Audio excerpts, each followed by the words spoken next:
Shalom, Om Swastiastu, Namo Buddhaya, Salam Kebajikan, Rahayu. Sebelumnya perkenalkan, nama saya Dimas Sulistianisi dan rekan saya Dimas Vega. Kami mahasiswi dari Universitas 17 Agustus 1945 Semarang. Di sini kami akan mempresentasikan mengenai pemanfaatan TikTok untuk menghidupkan kembali cerita rakyat di era digital. Adapun pendahuluannya yaitu perkembangan teknologi digital mengubah cara manusia dalam bersosialisasi, berkomunikasi, dan memperoleh informasi. Dari perubahan tersebut turut berdampak pada ranah dunia sastra, khususnya karya sastra lokal seperti cerita rakyat yang sebelumnya diwariskan secara lisan dari satu generasi ke generasi berikutnya. Situasi ini menuntut adanya langkah pelestarian budaya melalui pemanfaatan media yang sesuai dengan perkembangan zaman serta mampu menarik minat generasi muda saat ini. Salah satu platform digital yang dapat digunakan yaitu TikTok. Pemanfaatan TikTok sebagai sarana penyebaran cerita rakyat turut membuka kesempatan bagi sastra lokal untuk dikenal secara luas atau secara global. Sebab konten yang diunggah dapat diakses oleh pengguna dari berbagai negara. Melalui penyajian yang kreatif, nilai-nilai moral serta kearifan lokal yang terkandung dalam cerita rakyat dapat disampaikan kepada khalayak yang lebih luas. Selanjutnya ada tinjauan pustaka yang akan disampaikan oleh rekan saya. Baik, yang selanjutnya yaitu tinjauan pustaka. Yang dimana pada tinjauan pustaka ini kita melihat bagaimana peneliti terdahulu menyampaikan cerita rakyat ini dan menghidupkan kembali dalam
sebagai media transformasi cerita rakyat di era digital. Platform digital TikTok dirilis pada tahun 2016 oleh Zhang Yingyin yang berasal dari Tiongkok. TikTok dikenal sebagai platform yang menyediakan berbagai efek unik dan menarik yang dapat digunakan dengan sangat mudah oleh para penggunanya untuk membuat video pendek dan kreatif. Algoritma TikTok berfungsi dengan menyesuaikan tampilan video berdasarkan ketertarikan dan kebiasaan setiap penggunanya. Dengan sistem tersebut, sebuah video dapat dengan mudah menyebar dan dilihat oleh banyak orang dalam waktu yang cepat dan singkat. Transformasi cerita rakyat dapat dilihat dari cara penyampaiannya yang sebelumnya disampaikan secara lisan, kini beralih ke dalam bentuk digital. Jika dahulu kisah-kisah tersebut disampaikan melalui tuturan langsung, pementasan, atau bahkan diwariskan dalam keluarga, di zaman sekarang cerita rakyat dapat dibagikan dalam bentuk video singkat yang menarik melalui platform digital seperti TikTok. TikTok juga mendukung konsep storytelling, yaitu dengan cara menyampaikan cerita dengan menggabungkan elemen gambar, suara, dan tulisan untuk menghasilkan pengalaman yang lebih nyata.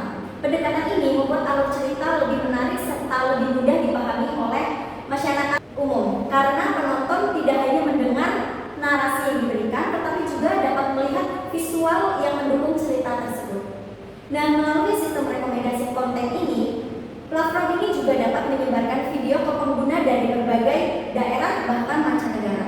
Kondisi ini membuat cerita rakyat Indonesia dapat diakses oleh audiens yang lebih beragam tanpa terbatas oleh jarak. Orang dari luar daerah asal cerita juga dapat menonton, memberikan tanggapan, hingga memahami nilai-nilai budaya yang termuat di dalam cerita rakyat tersebut. Oleh karena itu, TikTok berfungsi sebagai media penghubung yang memperkenalkan budaya lokal ke tingkat global. Yang selanjutnya yaitu dampak dan peran kreator terhadap pelestarian sastra lokal. Nah, TikTok ini bukan sekedar hiburan, tetapi juga sarana transformasi budaya. Adapun dampaknya yaitu terhadap generasi muda. Yang pertama, dari sisi generasi muda, pada kreator konten terbukti mampu membangkitkan kembali cerita rakyat yang sebelumnya mulai dilupakan. Jadi lewat video-video pendek yang edukatif dan interaktif, nilai moral dan kearifan lokal itu bisa disampaikan dengan cara yang sesuai dengan gaya komunikasi modern. Terus ada pun menurut Ridho pada tahun 2024, yaitu menyebutkan bahwa media sosial sebagai sarana edukasi budaya yang efektif karena berhasil menjembatani tradisi dengan perkembangan teknologi. Jadi generasi muda pun tidak hanya menjadi penonton pasif, tetapi ikut berkomentar, berbagi, bahkan membuat ulang konten cerita rakyat sesuai kreativitas mereka. Yang selanjutnya yaitu peran kreator sebagai penggerak pelestarian, yang dimana mereka menjadi penghubung antara sastra lokal dengan audiens global, yaitu untuk membawa cerita rakyat ke ruang digital yang jangkauannya lebih luas. Namun, menurut Fakri dan rekan-rekan, pada tahun 2025, dalam proses produksi konten budaya, kreator tetap memperhatikan etika digital agar nilai-nilai asli budaya tidak mengalami distorsi atau disalah-sertakan. Jadi, kreator berfungsi sebagai penjaga nilai budaya atau cultural guardian. Jadi mereka ini tidak hanya membagikan cerita rakyat, tetapi juga menjaga makna, keaslian, dan kehormatan budaya yang mereka akar. Nah, adapun temuan peneliti pada tahun 2025 menunjukkan bahwa media sosial mempengaruhi cara masyarakat berbahasa dan menerima budaya, sehingga TikTok menjadi ruang transformasi yang justru mampu menghidupkan kembali cerita rakyat yang lebih segar dan relevan bagi generasi saat ini. Baik, selanjutnya yaitu tantangan dan strategi globalisasi sastra lokal. Jadi di sini globalisasi itu memberi manfaat dan juga bisa sekaligus sebagai tantangan bagi pelestarian sastra lokal, terutama karena karya tradisional harus bersaing dengan konten hiburan populer. Cerita rakyat dapat menyebar cepat melalui TikTok, tetapi penyajian atau durasi yang singkat sering menyederhanakan makna dan mengurangi kedalaman nilai budaya.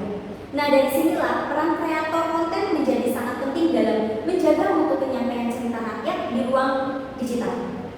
Mereka dituntut agar mampu menyeimbangkan tampilan visual yang menarik dengan isi cerita yang tetap utuh. Selain itu, kreator konten juga perlu melakukan penelusuran sederhana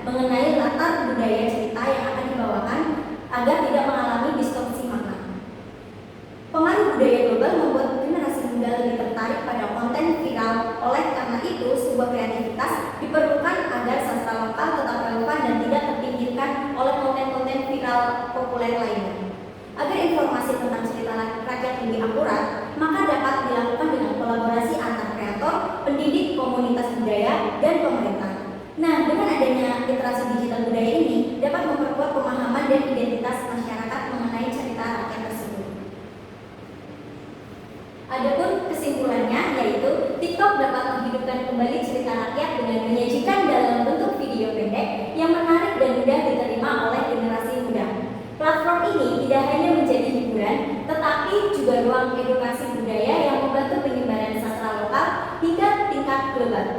Namun, kreativitas dan tanggung jawab kreator tetap diperlukan agar makna budaya tidak terdistorsi. Karena itu, kolaborasi